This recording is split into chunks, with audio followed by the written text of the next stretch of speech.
In this video, I'll demonstrate how to use MyAssays Desktop to analyze data from a radioimmunoassay.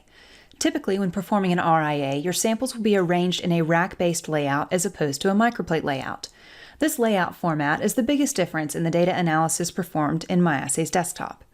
I'll begin by creating a new protocol using the New Protocol wizard in the MyAssays Desktop Explorer.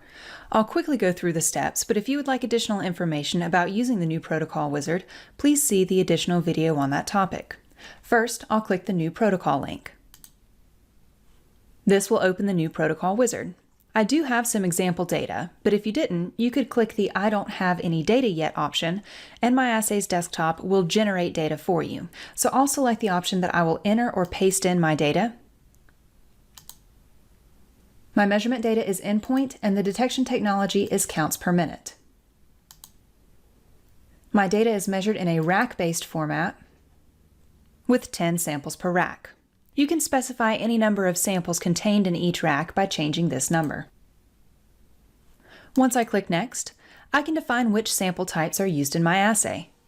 You can choose from the sample types listed, or you can click Manage Types to open the sample type editor.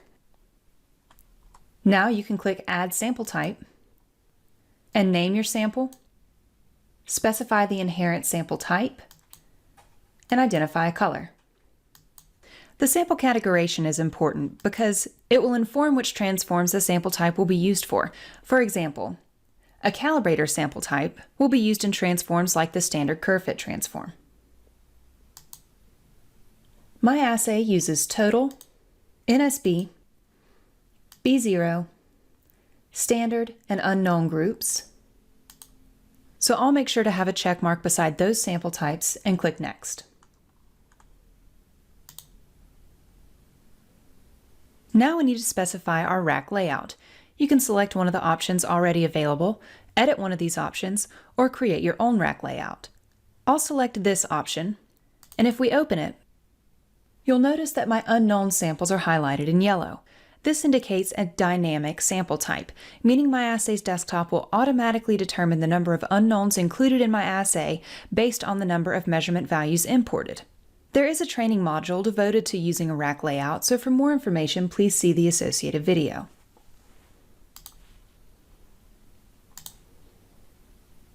Now I'll copy and paste in my data.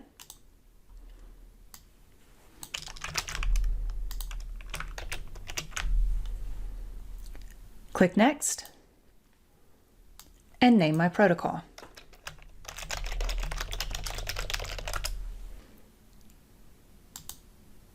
Here I can review the configuration summary and click Finish to create and launch the protocol.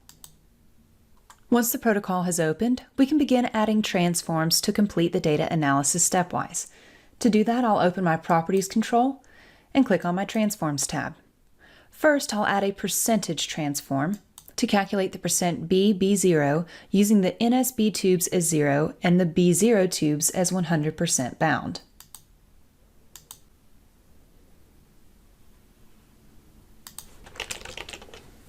Next, I'll add a standard curve fit transform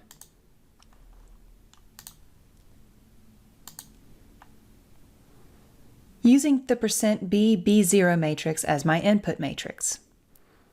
Now we can define our standard concentrations as well as other settings, including axes, titles, and types, which samples to include on the curve, whether to calculate from replicates or average, the fit method, weighting models, X and Y transforms, and quantification limits. Finally, I'll add a %CV transform to calculate the percentage coefficient of variation between my replicates. Now let's calculate our results.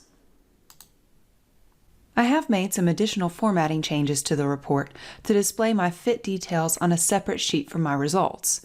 For more information on how to format your report, please see the additional videos on that topic. So on my report, you can see the curve fit chart and the sample table on the results sheet. And in my sample table, you can see the sample IDs, tube number, raw CPMs, %B, B0, concentration, and %CV. On the fit sheet, you can see the calibrator's chart, with standards that meet our accuracy and precision thresholds highlighted in olive, and if we had had any that did not, they would be highlighted in light red. You can also see various coefficients, goodness measures, limits of quantification, and the curve equations. And back on my results sheet, you can see that I only have 6 unknowns currently listed. I have another set of data with 10 unknowns, so to illustrate how the dynamic sample type functions in a rack-based assay, let's go ahead and copy and paste that data into the Measurements tab and recalculate.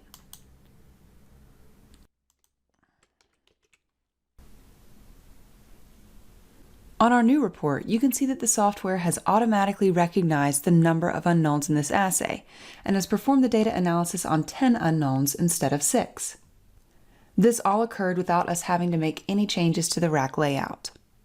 Now we can choose to export our report using these buttons to open in Excel, Word, or to export as a PDF, or we can use the Export Wizard to export our data into a custom format. If you have any questions about using MyAssays Desktop to analyze your RIA, please email us at support@myassays.com.